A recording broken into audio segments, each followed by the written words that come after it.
From this moment onward, consider this space ours. Outsiders, hit the road. Hold up, what's the deal here? What's got both of you fired up? Right after my mother's funeral, my mother-in-law and sister-in-law launched into a relentless tirade against me. My husband tried to intervene, but they kept on going. You're being deceived. Maybe someone's got you under a spell, they jeered. Yep, it's all because your mom coddled you. She's the one who molded you into this. It's all on her. When they started disrespecting my late mother, I snapped. I can handle them trash-talking me, but I won't stand for it when it comes to my mom. I'm Kathy, 35 years young. My husband David, just a tad older, and I crossed paths at work and tied the knot 5 years back. We used to share our space with my mom, creating quite the dynamic household. Looking back, these past 5 years have been a whirlwind. It all started at my dad's real estate firm half a decade ago.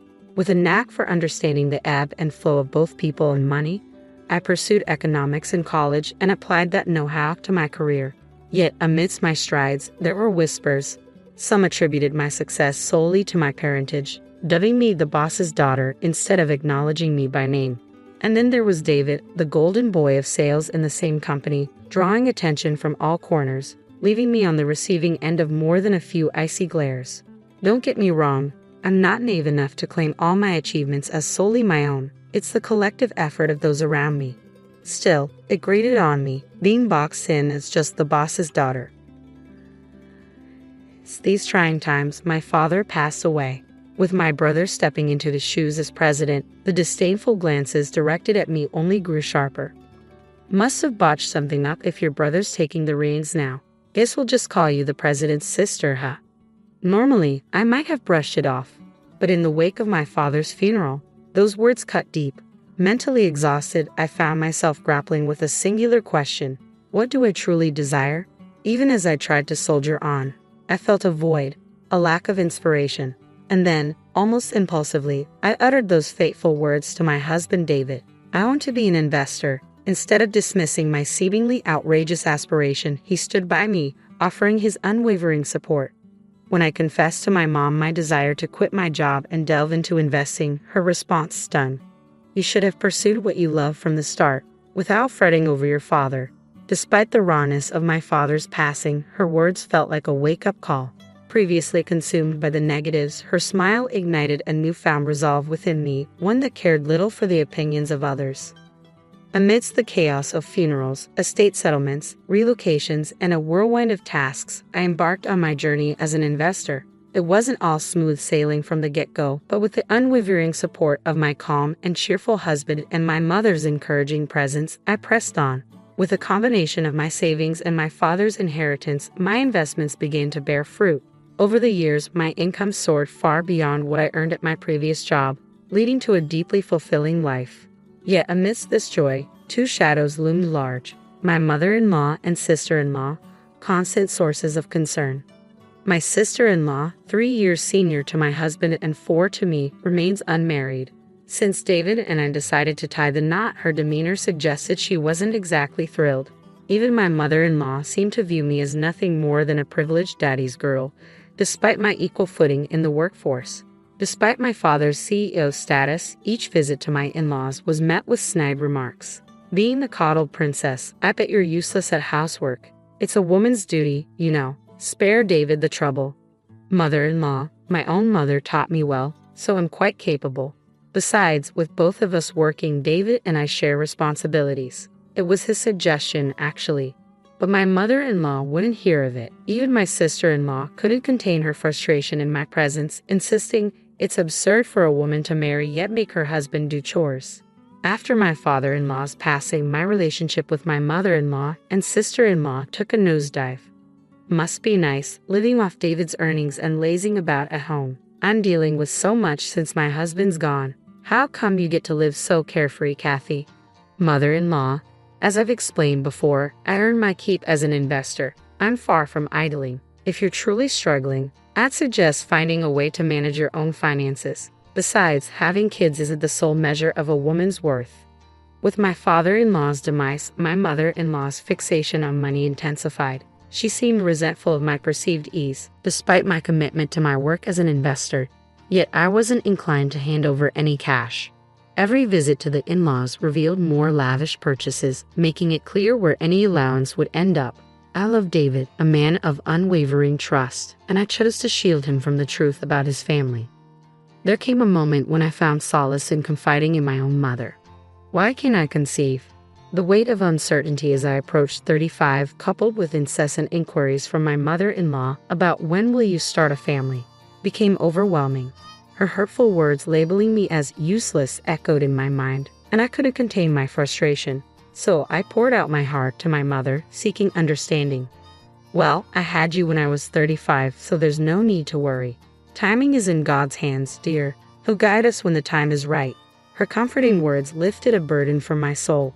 From then on, even amidst my mother-in-law's persistent mentions of children, I found reassurance.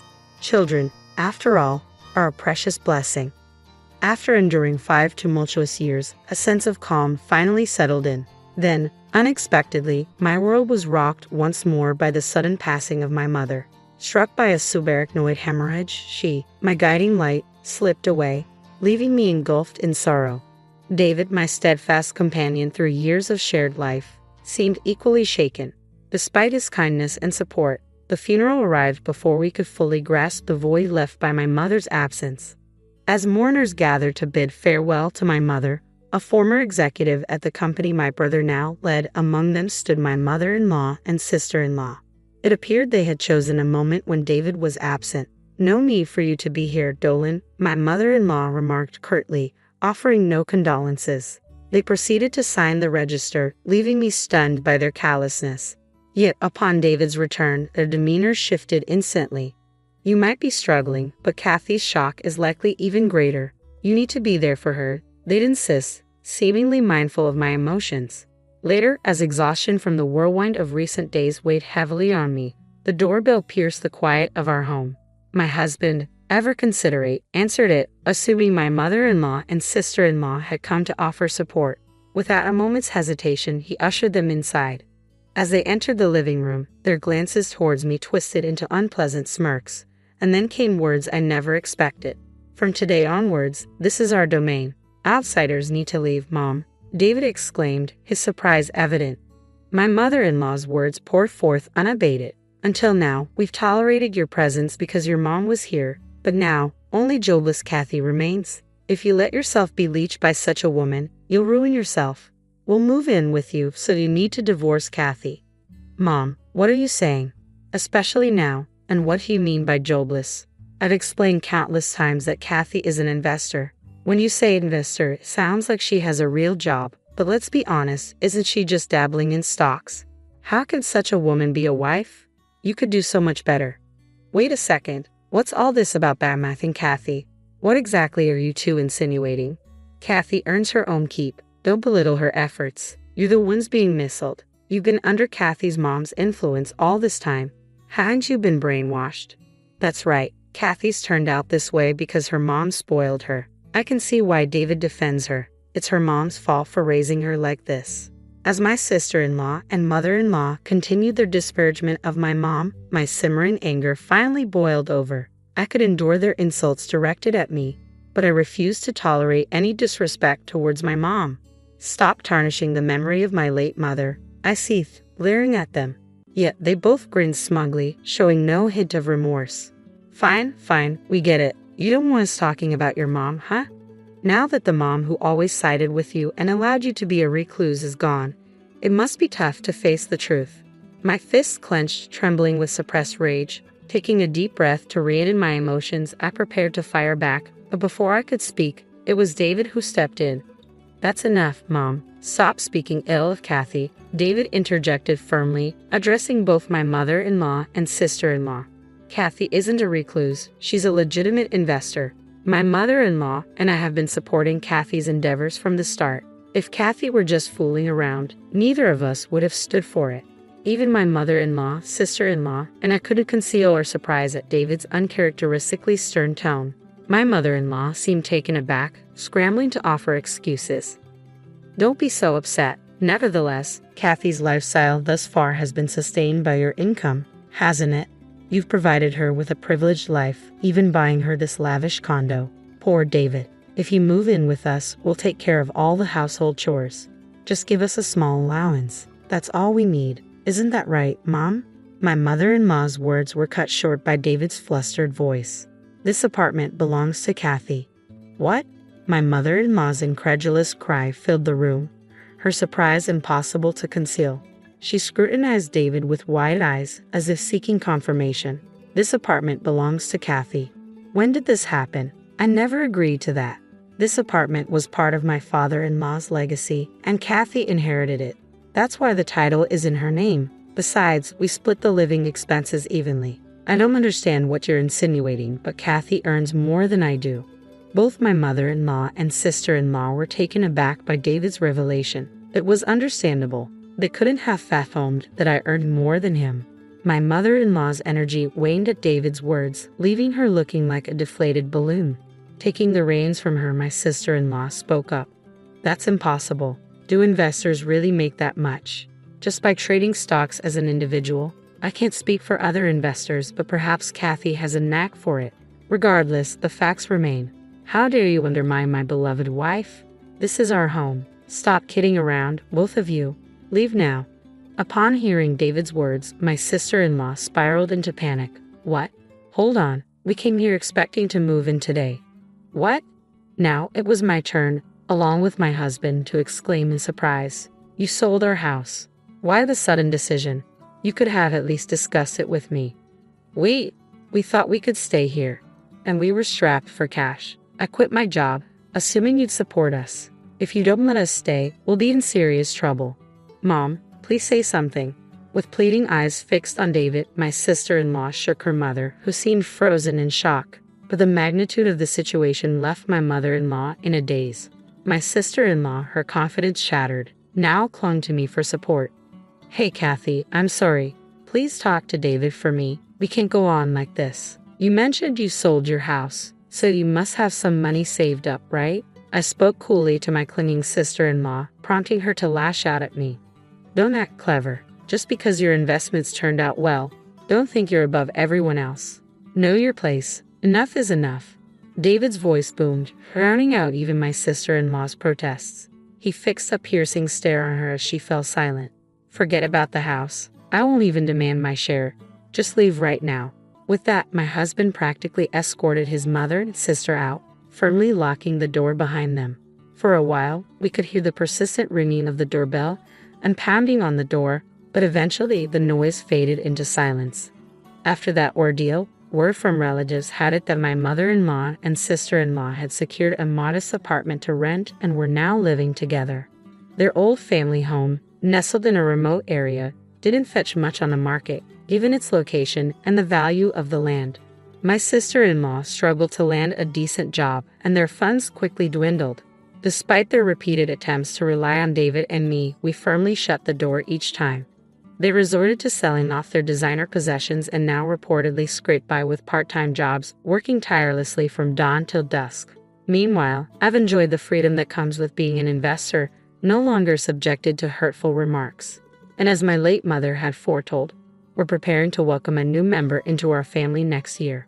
Once again, I'm grateful for her timely blessings. This house now belongs to our oldest son and his wife. If you're not part of the family, you should leave now. Even though I've been paying the mortgage for this house, my in-laws and husband shocked me with their statements. They've been using me to pay off the mortgage all along. When I found out, I went from feeling thankful to really angry. "Fine then, I'll move out," I said defiantly to their teasing. "I'll show them they shouldn't mess with me." I quickly found someone to help me plan my revenge against them. My name's Michelle Anderson, I'm 48 years old, and I work as a lawyer. Right now, I'm living with my husband and his parents, taking care of them. It all started when I gave a house to my in-laws. I married James when I was 30. Right before our wedding, my father-in-law got hurt and couldn't walk. He had to use a wheelchair, and my mother-in-law was old and needed help too. So, I gave them a house without barriers. At first, we thought about living in public housing, but then we chose a place in between where my husband and I worked. I suggested this so we could get to them fast if there was an emergency. The Anderson family helped me a lot with my dad. "Let me repay the favor," I said. My dad passed away before I got married. Right before he died, he had a lot of debt, which made things really hard for us financially. We struggled getting more debt to pay off the old ones. My husband and his family were the ones who rescued us from this tough situation. James and his parents paid off my dad's debts for us. "If you're worried about marrying because of the debt, wouldn't it be solved if we paid it off?" said James. "That's right, it's debt from a business failing, not from spending recklessly." "We should help," added my mother-in-law. "Yes, we should help each other out when times are tough. There's nothing to be embarrassed about," said my father-in-law. So they helped with most of the debt without saying much. Both my dad and I were really grateful, and I worked hard to pass the bar exam. The total borrowed from my husband's family was about $50,000. I was sure I could pay it back once I became a lawyer. I didn't want the debt hanging over me forever. My main goal was to pass the bar exam and become a lawyer. With a strong promise to pay back the money I owed, I kept studying hard to become a lawyer. With that determination, I buried myself in books, and after lots of effort, finally passed the bar exam. My dad and in-laws celebrated my success, and I was really happy to start my career in law. I found a job quickly and started working at a law firm. The boss was really nice, and I learned a lot from experienced lawyers, getting better at my job over time. Over time, I gained some special clients and now have an important job at the office as a female lawyer, making more than $100,000 a year. Because of my success, I managed to pay back all the money I owed to my dad and my in-laws. But after my mom died, my dad passed away soon after, leaving me alone. That's when James asked me to marry him. He said, "You're strong on your own, but I want to be the one who supports you. I'll always treasure you, so please marry me." His words convinced me, and we decided to get married, hoping for a happy life together. Around that time, sadly, my father-in-law had an accident. Remembering how kind they had been to me before, I offered to build them a new house without barriers. Even though they didn't want to accept, the gratitude I felt was too big to put into words. "Please don't say no. I want you all to live comfortably," I sincerely told them, not just saying it to be nice. They could tell I meant it, and with a small smile, they agreed. But then they added something. "Michelle, why don't you live with us too? We heard you and James are looking for a new house." "That's right. If you don't mind, let's live together. Eventually, this house will be yours." James has an older brother who moved out a few years ago to start his own business. He had an agreement with James that in exchange for taking care of their aging parents, James could use the family stuff freely. Before leaving, he talked to James about this. Moving to the new house would make my commute shorter, and we'd live with James and his parents. Since we could help each other when needed, there was no reason to say no to living together. But I worried I might cause trouble for my in-laws. Before getting married, I had occasionally caused trouble for them, so I worried if living together was right. James sensed my concerns and comforted me, saying, "Don't worry, Michelle. I'm here for you. Let's live together confidently." Encouraged by James, I agreed to live with my in-laws, hoping for a happy life with the four of us. But reality was different from what I expected. Every day, they would ask me for help with small things like finding clothes or fixing the TV remote. They seemed to rely on me for everything, especially my disabled father-in-law, who often touched me without hesitation. "I already hung up your morning clothes, Mom," I reminded her. "That's the air conditioner remote, not the DVD remote. It's on the desk, Dad. Please ask James for help with physical tasks when he's around. I can't always be there for you." I found myself saying these things every day. At first, I tried my best to fulfill the family's needs, even though I was already handling the mortgage and all the household chores. Sometimes I thought about getting a divorce, but James always handled things well, and my in-laws would apologize. Since I didn't feel mistreated, I usually decided not to divorce. Day-to-day life was filled with their dependence and small annoyances, but I felt a bond with them as family, which made me endure it. Still, the thought of divorce crossed my mind now and then. My mother-in-law started showing signs of memory loss, which might be mild dementia or just forgetfulness. It's hard to tell for sure. The questions from my mother-in-law kept increasing, and James, who had promised to help before we got married, turned out to be unreliable in this situation. Living with these uncertainties, I gradually got used to the situation. Through experience, I started handling everything on my own and began speaking up clearly to James and others. But my father-in-law's behavior bothered me a lot. I told James and my mother-in-law, "I can't ignore how Father acts lately. He pretends to have dementia just to touch me, Mom. Please do something. The doctor said. Your father-in-law hasn't been clearly diagnosed with dementia. His symptoms are mild, so it's not certain if it's dementia or not. But my in-laws insisted it was dementia, even though the doctor wasn't sure. I understood if it was really dementia, but using an illness as an excuse to make others tolerate bad behavior wasn't okay. I talked to James and asked my in-laws to address it, but James kept avoiding the issue. When I was almost at my breaking point, something unexpected happened. As I was organizing our finances one holiday afternoon, I saw something in the bank book that made me smile. By the end of that month, we would finally finish paying off the mortgage for my in-laws' house. Filled with a sense of accomplishment, I felt like a heavy weight had been lifted off my shoulders. I was thrilled at the idea of having less financial strain and more money to spend freely, but little did I know, a new challenge was about to emerge. One evening during dinner with the family, James suddenly brought up the topic of the mortgage being paid off. Michelle, the mortgage for this house will be fully paid off this month, right? He asked out of the blue. Since he'd never mentioned the mortgage before, I was surprised by his sudden interest. But he smiled warmly as he poured beer into a glass. Yes, that's correct. But why the sudden interest? I asked. Because we should celebrate, right? You've been through a lot, Michelle. I want to thank you with a big celebration, James explained. His unexpected words touched me deeply. I was moved that James had considered my struggles and wanted to show his appreciation. Despite wishing he'd help more with household chores, I was grateful for his care and concern. His words instantly eased my frustrations, and I couldn't help but smile with joy. James, thank you. Can I look forward to the celebration? James said, sure, we'll talk about it together as a family and get ready. Just hold on, Michelle, feeling relieved by his words. I was excited about getting ready for the celebration, but that happy feeling didn't last. Soon, I realized something wasn't right. I accepted James' invitation without thinking too much. It seemed like my in-laws had also heard about the talk and were planning something together. A few weeks later, James and my in-laws asked to meet me. Since work wasn't too busy and I was in a good mood, it seemed like a perfect time for a celebration. Sorry for calling you in suddenly. We have something important to discuss, James said. It's fine, no worries, I replied. Today, we as a family need to talk to you about something important, Michelle, my father-in-law said. What's going on? I thought it was all about the celebration. So why were they sounding so serious?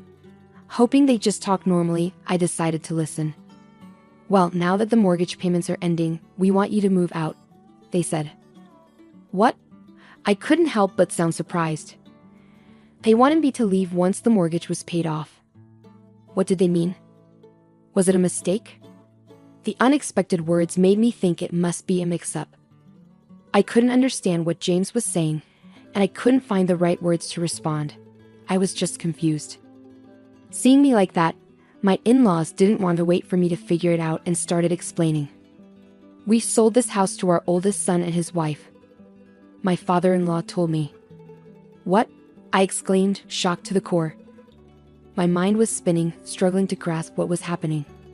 To be suddenly told to leave the house, and on top of that, to learn that it had been handed over to James' older brother and his wife was beyond belief. What did all my efforts for this family mean now? Did this mean my role was over? But how? I couldn't accept this unfair and unreasonable situation. We have this beautiful house now. Your role here is no longer necessary. We tolerated you until the mortgage was paid off, but now the house belongs to us. You're no longer needed, my mother-in-law continued. I had lived in this house with James's family, feeling grateful towards them. Out of that gratitude, I stayed silent until now. But it hit me that it was all a charade. Even their help to my father and me was part of their plan to get something for me. Realizing this truth, I felt deeply betrayed and disappointed.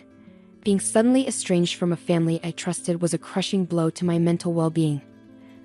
The trust I had built over the years shattered instantly. It felt like everything I believed in was just an illusion. My heart ached with the knowledge that they knew I was working hard to become a lawyer to clear my father's debts, so they took a chance, thinking the investment could pay off. It was a ploy to get me to buy the house. We thought we'd get a good return if we showed you kindness since you and James started dating. We figured the investment wouldn't go to waste, she added. When you were grateful for us helping your father and gave us expensive wine as a thank you, we thought you were easy, she continued. It was before my father's business went downhill. We used to be well off. James seemed interested in my family's wealth from the start. He must have seen an opportunity because he knew I wanted to become a lawyer. I trusted James and his family completely, without realizing how naive I was. That's why we came up with this plan. We hope to gain something big by helping your father, he said. Their confident and shocking statements were difficult for me to believe. So, it's worked out perfectly. We have a fantastic new house in our name, and once the mortgage is paid off, it's all ours. What we do with our property is none of your concern, they declared. Their words were full of planning and determination, and I struggled to accept the truth. It took me a while to realize that everything had been orchestrated from the start. For 13 years, they had been patiently waiting for this moment. They never truly cared for me or my father. We were just a means to an end. Their plan was to get close to our family right from the beginning, and we fell into their trap without realizing. Faced with this shocking revelation, darkness consumed my heart. I felt like I was standing on the edge of a cliff, drowning in despair. I couldn't grasp everything they had planned and executed, so outsiders should leave this house immediately. You have no place here anymore, their words cut even deeper into my wounded heart. Realizing I was no longer welcome in this house left me speechless.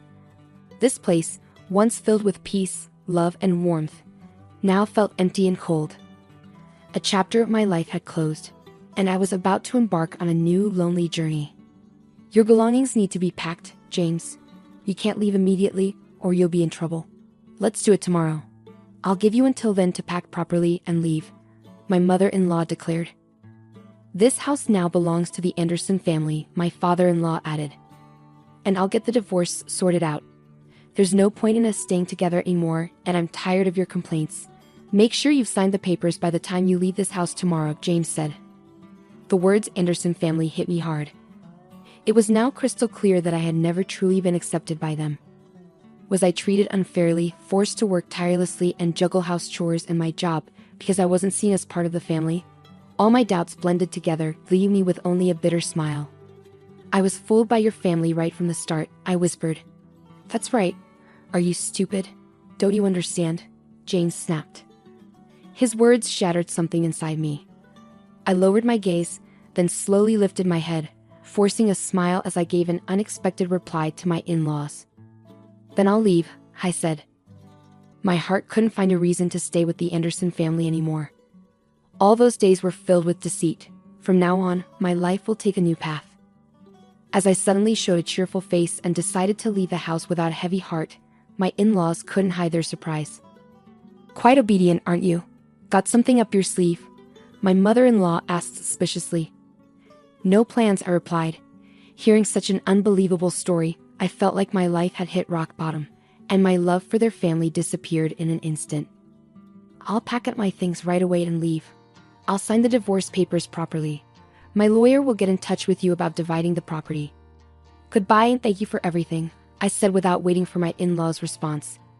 I went back to my room and packed my belongings, holding back my tears as I planned my next steps. After being treated so badly, I couldn't just let it go quietly. I couldn't find peace until they felt the pain, suffering, and unfairness I had endured. While packing, I calmly thought of ways to get back at them. I planned carefully how to hurt them the most. Many ideas crossed my mind as I considered my next moves. My anger and disappointment towards my in-laws were overwhelming, but I stayed composed, searching for the best way to handle the situation. My revenge had to be more than just emotional. They needed to understand the consequences of their actions. My new life started there. While packing, my phone rang suddenly. Seeing the caller's name, a plan formed in my mind. I was sure this person would support me, so I answered without hesitation. After explaining my situation, the caller listened carefully and we promptly made a plan for the future. Once I finished packing, I quietly left the house I had lived in for years, without saying a word to James and his family. I decided to cut all ties with them, so I deleted their contacts from my phone, determined not to respond to any communication from them. My decision soon paid off. The day after I left, I received numerous frantic calls from my in-laws. Although I had deleted their numbers, their long association weighed heavily on my mind. That morning, they must have realized I had left and understood what had happened. However, I had no intention of answering their calls. As I looked at my phone, I felt a sense of empowerment over my decision and smiled lightly. At that moment, the person who had provided me with a new place to live reassured me, saying, "You don't have to answer the phone at all." I gratefully nodded at his words. I was ready to take the first step towards a fresh start. My life was about to begin a new chapter in a new environment. As the calls from my mother-in-law ceased, James began bombarding me with his own calls. Each one felt like unbearable noise. Finally, unable to take it anymore, I turned off my phone and, without turning it back on, canceled the service. It was a clear message that I was ending things with James. 3 months went by, and I had started a new life in a fresh apartment, away from the stress of living with my in-laws. I could focus more on my work, and my daily life became more satisfying. I embraced life to the fullest, free from the constraints of the past. People noticed a change in me post-divorce. I radiated happiness, and my demeanor became more cheerful and friendly. This transformation didn't go unnoticed, and I received many compliments. Despite the mental strain from my past relationship with my in-laws, I decided to nurture my relationships with colleagues at work and foster positive connections. I resolved to put more effort into my job and prioritize communication with my coworkers. As I made this decision, the receptionist at my office appeared on the floor in a panic, urgently informing me, "Miss Cohen, there's a parent and child at the reception looking for you." Cohen was my maiden name, which I retained after the divorce. Hearing her report, I hurried to the reception to find out what was going on. The usually composed receptionist's agitation signaled that something was amiss. Something significant must have caused her distress. Seeing her worried expression, I wanted to offer support, and a male colleague, sensing her state, volunteered to accompany me. Together, we made our way to the lobby. Upon arrival, my expression shifted dramatically as I laid eyes on who was there. My mother-in-law and James. They were causing a scene, loudly berating me for cutting off contact. Their irrational behavior left me stunned and questioning. Others in the office couldn't hide their shock at their actions. Their worn-out appearances, filled with anger, stood out after months of absence. Recognizing the abnormal situation, the reception staff alerted upper management, and soon the office manager appeared in the lobby. "Miss Cohen, a meeting room is ready. Shall we have a discussion there with your in-laws?" "I'll inform him," the manager suggested. Having already briefed the manager on everything, I agreed to the suggestion. Feeling uneasy about going alone, I brought my colleague with me. He was the lawyer I had hired for the matter with James, so they allowed his presence. Heading to the meeting room, I tried to suppress my confusion and agitation. Despite my inner turmoil and anxiety about what lay ahead, I found some relief in the manager's calm demeanor and resolved to proceed step by step. As we walked to the meeting room, my mother-in-law and James glared at me with anger. Despite their dire situation, they seemed displeased to see me thriving at work. Their gaze and attitude left no doubt about their feelings. Sitting across from my in-laws, we exchanged tense glances, and then the manager entered the meeting room with someone else. "Sorry I'm late." "What?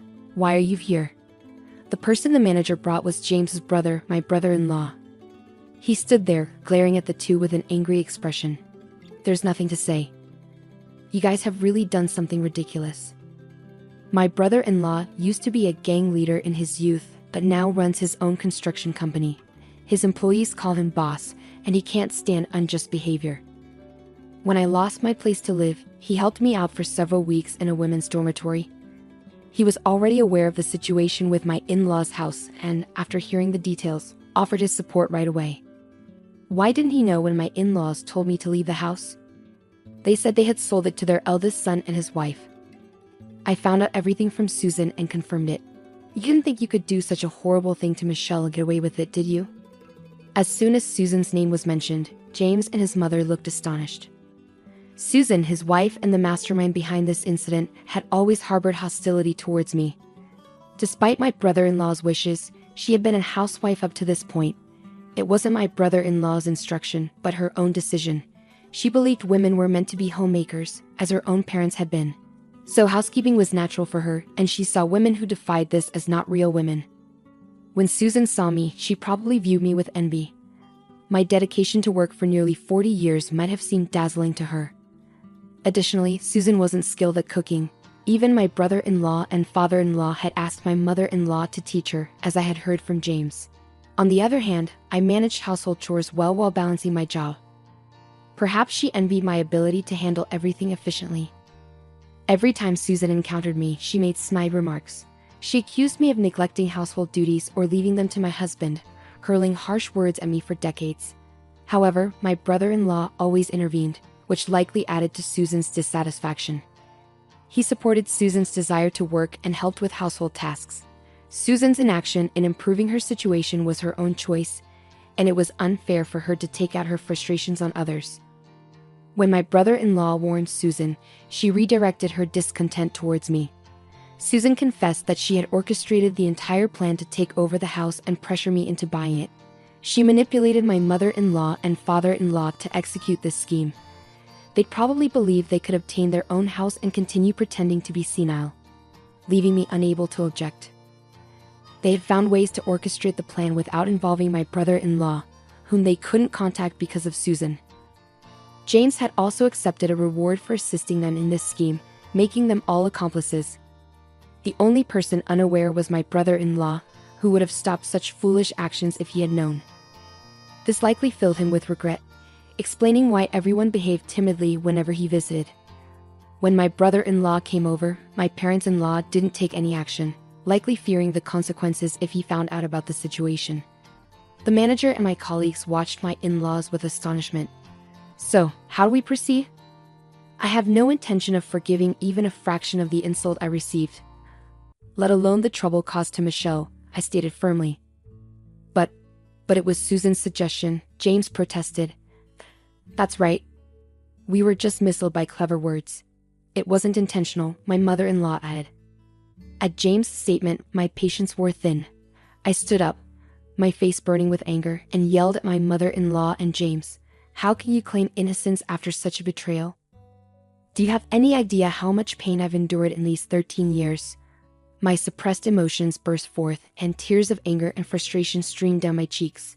My mother-in-law and James had never seen me cry before, no matter the hardship I faced. Even when my father-in-law was wrongly considered senile and acted recklessly, I never shed a tear. In their eyes, I was always a strong woman who never faltered. Seeing me raise my voice and cry must have been shocking for them. Do you realize how grateful I was to you? How much I wanted to repay you?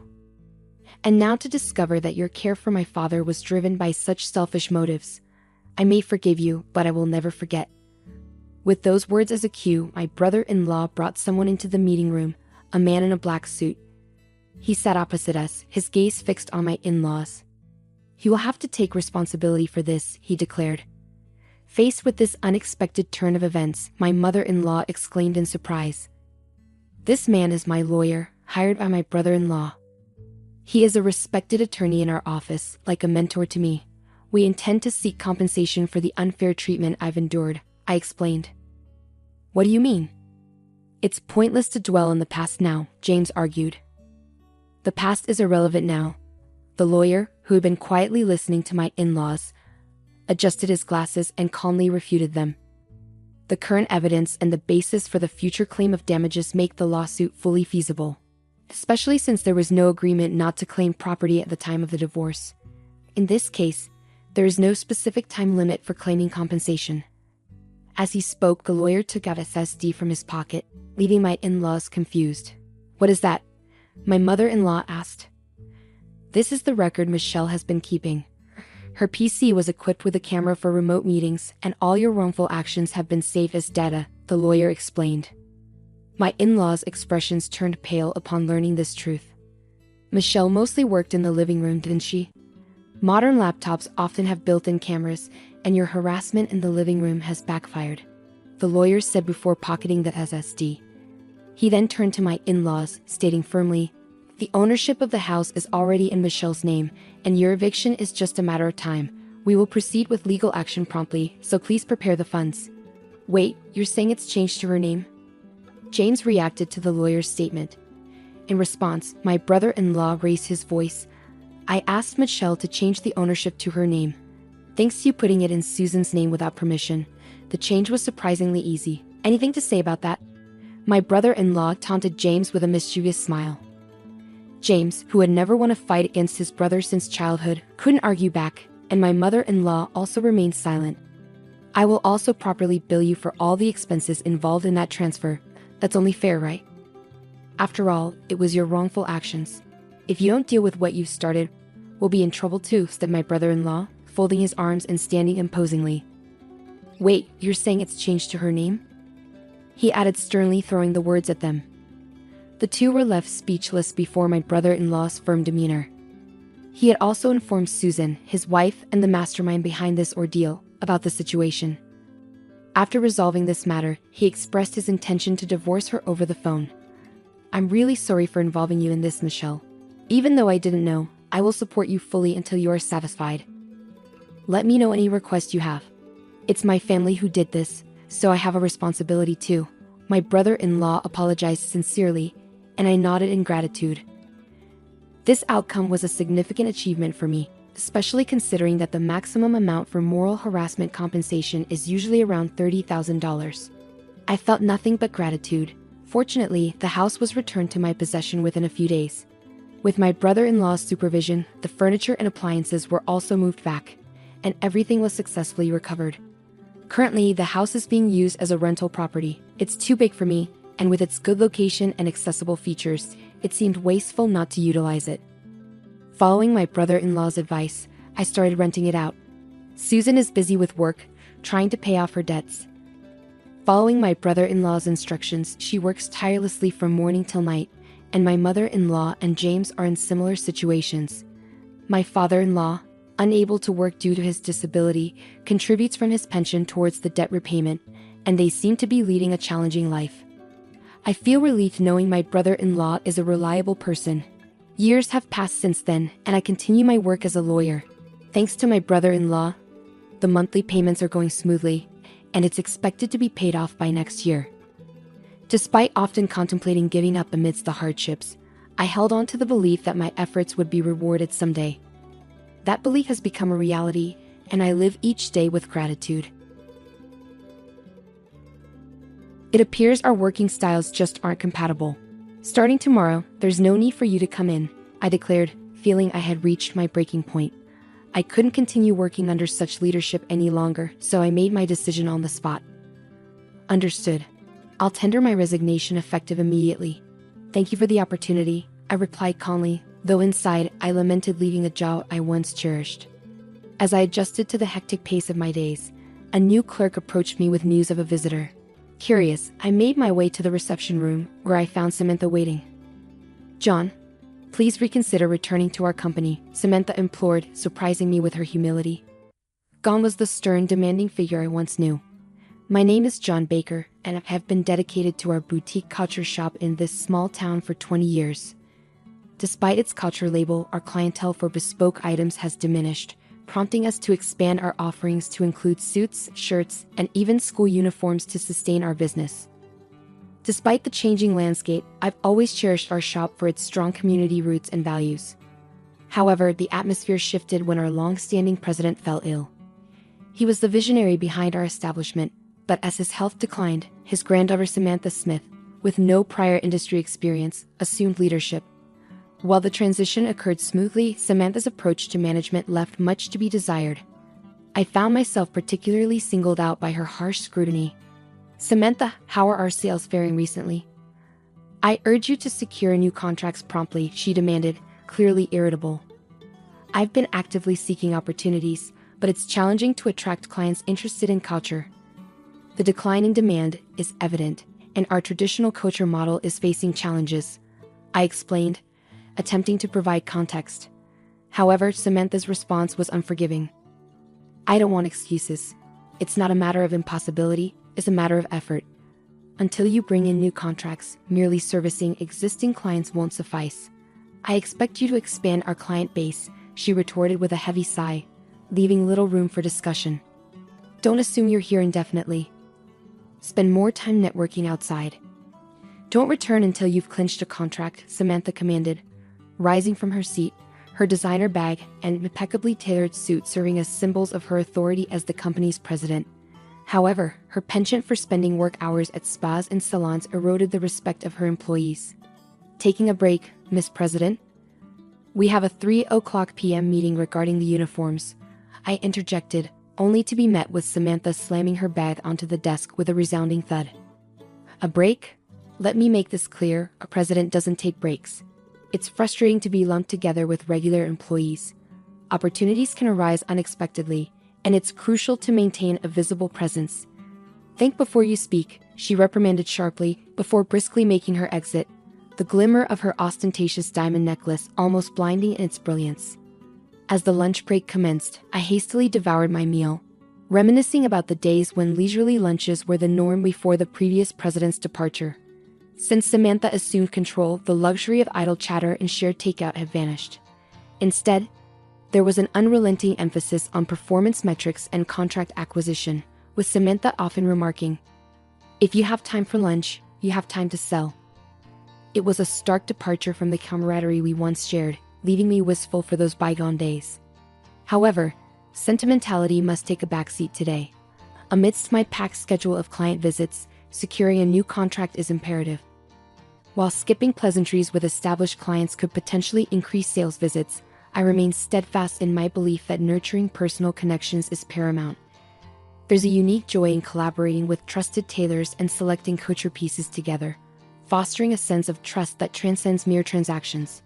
It's these enduring relationships that compel customers to invest in our couture for their special occasions. Despite the pressing time constraints, I ensure to extend genuine greetings to our suppliers and loyal clientele. Visiting the home of an elderly customer who had entrusted me with her granddaughter's wedding couture, I inquire of the recent nuptials. The warmth in her recounting of the celebration and her satisfaction with our couture fills me with genuine happiness. When she entrusted me with her other granddaughter's wedding attire, it was truly a moment of joy. As the day unfolds, the dwindling time leaves little opportunity to pursue potential clients, resulting in a lack of new contracts secured. With the clock striking 2, I reluctantly begin my return to the office, knowing I must hurry to make it in time for the impending meeting. Each step feels heavier with the weight of unfulfilled expectations. Upon my return, Samantha's probing words greeted me, igniting a sense of dread. Her assumption that I must have secured a contract due to my absence from slacking off left me speechless. Samantha's presence, unusually early for once, seemed to amplify the tension in the room, threatening to unravel my composure. My hesitant response only seemed to exacerbate Samantha's displeasure as she kicked the desk, her voice escalating in frustration. "No results? You're becoming a liability to the company. Perhaps it's time you started looking for a new job. There's no shortage of skilled individuals, unlike someone in their 40s with no discernible talents."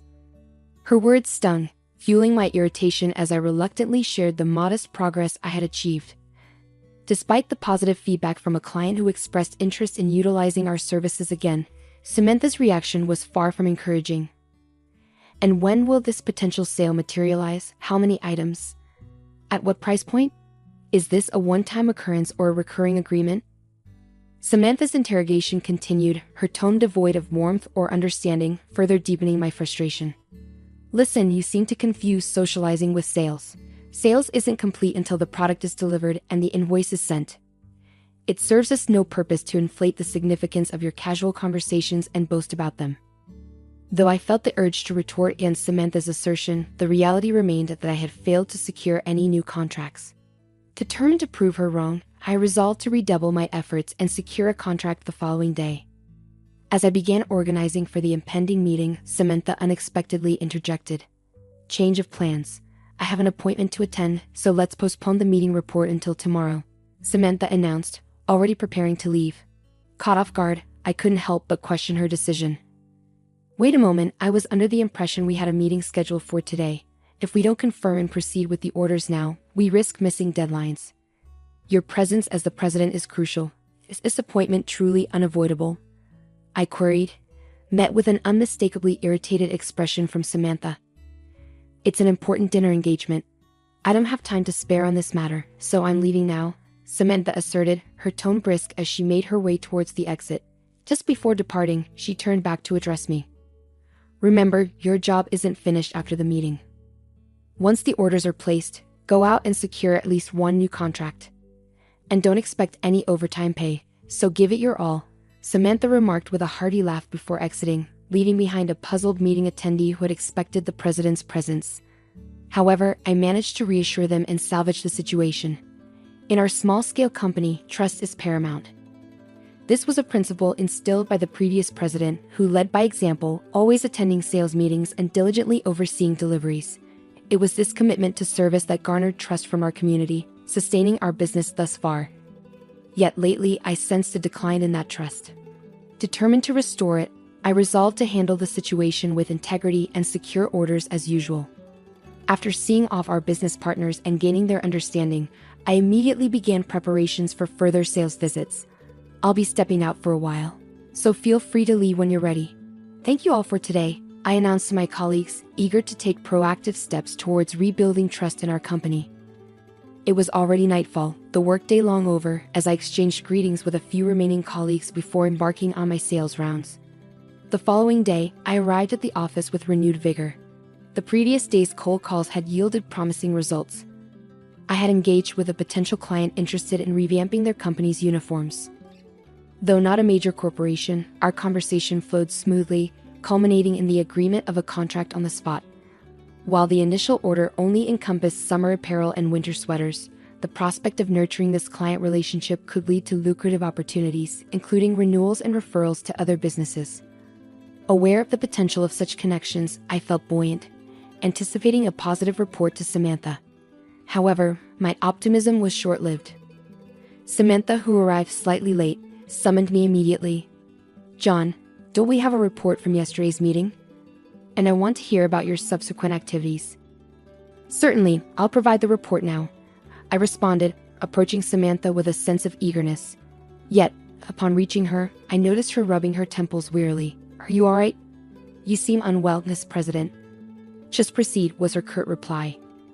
A faint odor of alcohol lingered in the air, indicating she had indulged until the early hours and was now feeling the effects. Seeing Samantha in such a state left me incredulous. Despite my astonishment, I succinctly recounted the events of the previous day. We proceeded with the order as usual for this year. There was some negotiation on price, but they understood that it wouldn't change moving forward, and then... "Wait a minute, they requested a discount, didn't they? And you resisted?" Insisting on raising prices, Samantha interjected, her bloodshot eyes fixed on me with intensity. "No, that's not the case. While we ideally would adjust prices to account for inflation, given that we're offering similar products to other companies, it's challenging to implement such changes without impacting their profit margins. Unfortunately, they weren't receptive to that idea," I clarified, bracing for Samantha's reaction. Infuriated by my response, Samantha lashed out. "That's precisely why they're taking advantage of us. We need to assert ourselves like they do. What's your plan? It's not about their profits. Our profitability should be the priority." Though she held the title of president, I couldn't align with Samantha's viewpoint. While assertive negotiation is crucial, prioritizing one party's profit over the other can be detrimental, particularly in intercompany transactions. Recognizing that further debate would only escalate tensions, I proceeded with my report from the previous day. "We'll reassess the pricing structure moving forward. Additionally, I'm pleased to report that we've secured a new contract," I announced, hoping to garner at least a modicum of approval from Samantha. "Not bad. What's the projected profit margin?" Samantha inquired, displaying a faint glimmer of interest. "We've acquired an order for summer clothing and winter sweaters from a small-sized company with a few dozen employees. While it's not a monumental contract, it represents a promising foothold for potential future opportunities," I explained, eager to highlight the potential for growth. However, Samantha's response was disheartening. "Is that all? And it's not even culture? It seems your efforts outside of regular work hours have yielded little." "Truly disappointing," Samantha remarked, her words piercing through my optimism. At that moment, I felt a surge of frustration and disillusionment wash over me, reaching my breaking point. "Excuse me, but it seems you misunderstand the nature of this job. It's the relationships and connections we cultivate that drive our success, not just immediate profits," I asserted firmly, challenging Samantha's narrow focus. Though taken aback by my boldness, Samantha quickly reverted to her usual haughty demeanor. "Understood. It appears we're not compatible." "You needn't come in from tomorrow," Samantha declared, drawing a decisive line. I had reached my breaking point. Continuing under such leadership was untenable. "Understood. I resign effective today. Thank you for the opportunity," I responded without hesitation, knowing that I couldn't continue in an environment that disregarded the importance of meaningful connections. With that, the decision was made for me to leave the job I once loved. Alone in the empty room, I grappled with uncertainty about my future. Despite leaving abruptly, I had nowhere to turn. My modest salary had left me with little in savings, and the prospect of financial instability loomed large. Then, unexpectedly, a familiar name flashed across my smartphone screen: Tom Wilson. We had attended college together, sharing fond memories and occasional outings. Though our interactions had dwindled in recent years, the call from an old friend filled me with hope. "Long time no see, how have you been?" Tom's voice carried warmth and familiarity, offering a glimmer of comfort in my moment of uncertainty. "Indeed, it's been too long. I'm doing well. You sound great too, John." Tom greeted me warmly, though his next words cast a shadow over our conversation. "How's work?" "Knowing you, John, I'd imagine you're excelling as a capable leader with a strong support network." "It's a bit complicated. I've actually been unemployed for a while now," I confessed, feeling a pang of disappointment even in Tom's sympathetic response. Despite his usual upbeat demeanor, Tom seemed momentarily at a loss for words. "It's been challenging," I added, trying to lighten the mood. "It must have been tough. Let's not dwell on it over the phone. How about we meet up for drinks? It's a sudden invitation, but what do you say about today?" Tom proposed, and I eagerly accepted. The prospect of catching up with an old friend was a welcome distraction, and I felt a deep-seated need to confide in someone. We settled on a pub we used to frequent and agreed to meet later that day. I was taken aback. You clashing with the president and leaving the company in such a dramatic fashion. You used to avoid conflicts at all costs, always quick to apologize even when it wasn't warranted, Tom remarked, genuinely surprised by my recent upheaval. I was surprised myself. But I couldn't reconcile with the new president's approach. It's one thing not to understand the intricacies of fieldwork, but disregarding the needs of clients and partners entirely was a deal-breaker, I explained, grateful for Tom's receptive ear. Despite years of distance between us, I was comforted by the familiarity and openness of our conversation. "Did you always work in sales at that company?" Tom inquired, delving deeper into my professional history. Sales was certainly a big part of my role, but I also dabbled in website development and attempted to introduce new products. It was enjoyable, but unfortunately, budget constraints hindered our progress. I explained to Tom while showing him the company's website on my smartphone, proudly revealing that I had created it myself. "Did you really design this? I assumed it was outsourced. It's just as professional as any other site," Tom marveled, impressed by my handiwork.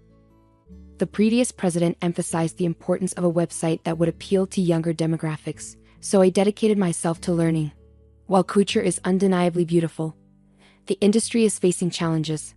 I had to think outside the box, I elaborated, recalling the efforts I had invested in the project. "But with our company's size, there are limitations," Tom observed, leaning in attentively as I continued. "True, but I had ideas that I wasn't able to fully realize," I confessed, seizing the opportunity to share my aspirations with Tom. "The demand for everyday culture may be declining, but there's a growing need for attire for special occasions and social media appearances. By focusing on these niche markets and catering to inbound demand, I believe we can chart a successful course forward," I explained passionately, articulating my vision for the future. Indeed, I had aspirations beyond just culture. I envisioned introducing high-quality leather goods under our brand at a slightly lower price point. Offering consumers affordable yet luxurious products would not only be appreciated, but could also yield substantial profit margins. "We can't rely solely on thin margins to sustain our business," I explained to Tom, elaborating on my vision for diversification. Tom listened intently, his arms crossed as he contemplated my words. "So, was it the lack of initial investment, or did you abandon the idea due to insufficient funds?" "It was a combination of both, along with the current president's strong opposition," I admitted. She argued that a culture shop shouldn't stray into other ventures. I understood her desire to preserve the legacy of the previous owner's cherished culture shop without deviating from tradition. However, it's becoming increasingly difficult to resist the inevitable changes brought about by time and the declining industry. I had hoped to inject new ideas into the company, but they weren't well received. Finishing his beer in one gulp, Tom turned to me with a serious expression. "John, how about joining my company? I'll offer you a fixed salary equivalent to what you were earning, plus commission on sales. It's a pretty good deal, don't you think? His eyes held a sense of determination. I was taken aback by Tom's offer to join his company. I had known he was running his own brand as a sole proprietor, primarily online without a physical store, but I never imagined he could afford to hire someone like me. When I expressed my surprise and sought confirmation, Tom chuckled and reassured me, "You underestimate me. While my main business operates online, relying on outsourcing alone isn't sustainable in the long run. It's time for expansion, and I believe bringing you on board is the right move." He leaned in, whispering the impressive turnover of his store and his monthly earnings, leaving me in shock. The amount he made in a month far exceeded my yearly income. "So, I'm looking forward to having you join us. I'll be counting on you starting next week," Tom concluded, and we agreed to formalize the contract later, sealing my employment at his company. Upon joining Tom's company, I wasted no time in making an impact. I revamped the website, making product searches easier and more intuitive. The result was a tenfold increase in page views almost immediately. Additionally, I introduced suits and leather accessories to augment the range of products, which had previously consisted mainly of t-shirts. The quality and usability of these new additions were well received, and positive word of mouth quickly translated into increased sales that outstripped those of the t-shirts. Hey, the orders just keep pouring in, but production can't keep up. Can you help us out?" Tom exclaimed, overwhelmed by the surge in demand. Offering high-quality products at affordable prices, coupled with the brand reliability he had built over time, I felt a sense of fulfillment being able to implement ideas that were previously hindered by budget constraints. As purchase notifications continued to flood in on the tablet, I realized production was nearing its limit, leaving Tom both pleased and scratching his head. "Your former company let go of a real talent. It's not just about timing or environment, it takes skill. But I appreciate the compliment," I admitted humbly, reflecting on the journey that led me to this moment of success alongside Tom. As my smartphone rang, displaying Samantha's name on the screen, I couldn't help but feel a pang of apprehension. Curiosity got the better of me, and I nervously answered the call. "Hello, John. Something terrible has occurred. Can you return? I need you back right away. Is that possible?" Samantha's voice sounded more frantic than I had ever heard it, prompting me to listen intently. "What's happened?" I inquired, my concern growing with each passing moment. "Our couture clientele has threatened to take their business elsewhere if you're not present. Additionally, our partners are specifically requesting your involvement, and the company website is experiencing ongoing issues due to a lack of updates. Can you return promptly to assist?"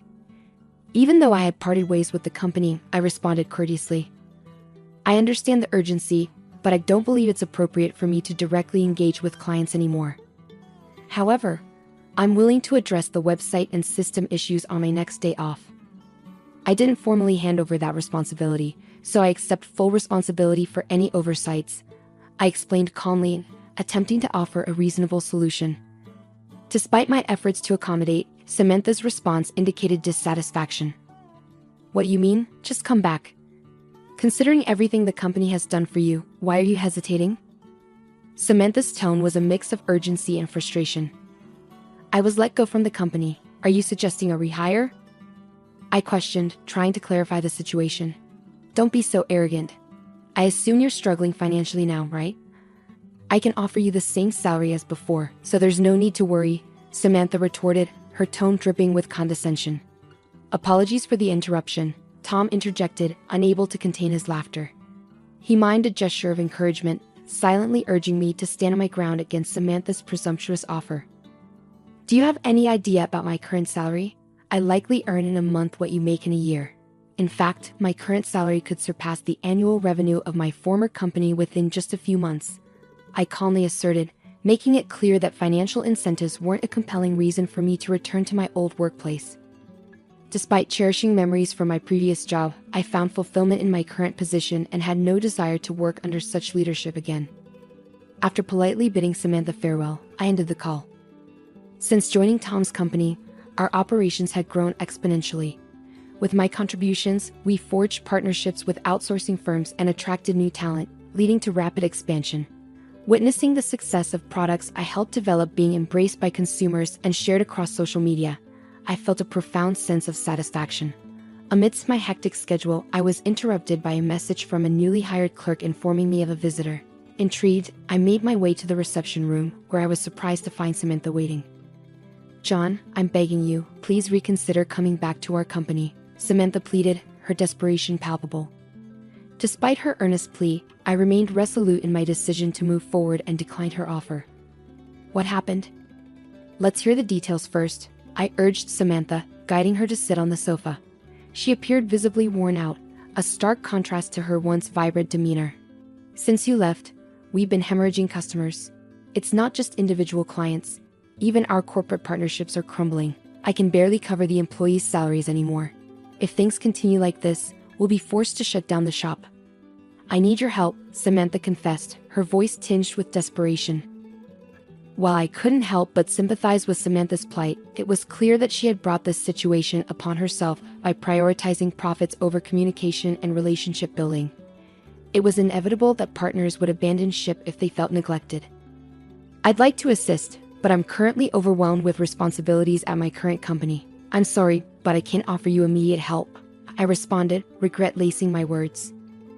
In a last-ditch effort, Samantha implored me for assistance, clutching at straws.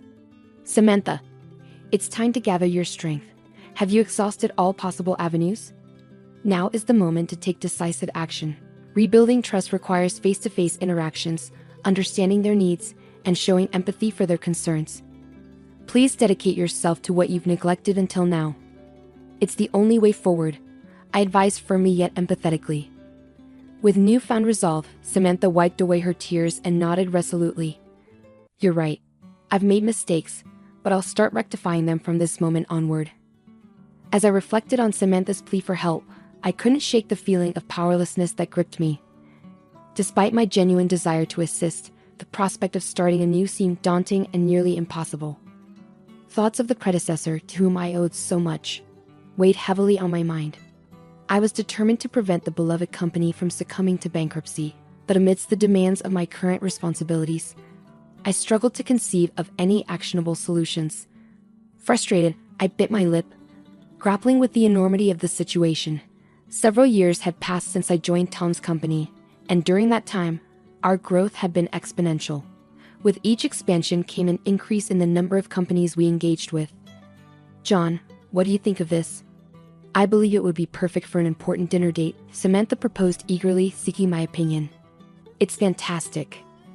Exactly as I envisioned, and the fabric is exquisite," I replied, genuinely impressed. The response to our announcement on social media was overwhelmingly positive, culminating in a significant order placement. "We'd like to place an order worth $50,000 with your company for now." "Thank you so much," the client expressed their gratitude. Following this successful transaction, the performance of Tom's company soared to new heights, prompting the establishment of new departments and the hiring of additional staff. I played a pivotal role in developing hit products, particularly in the suit department.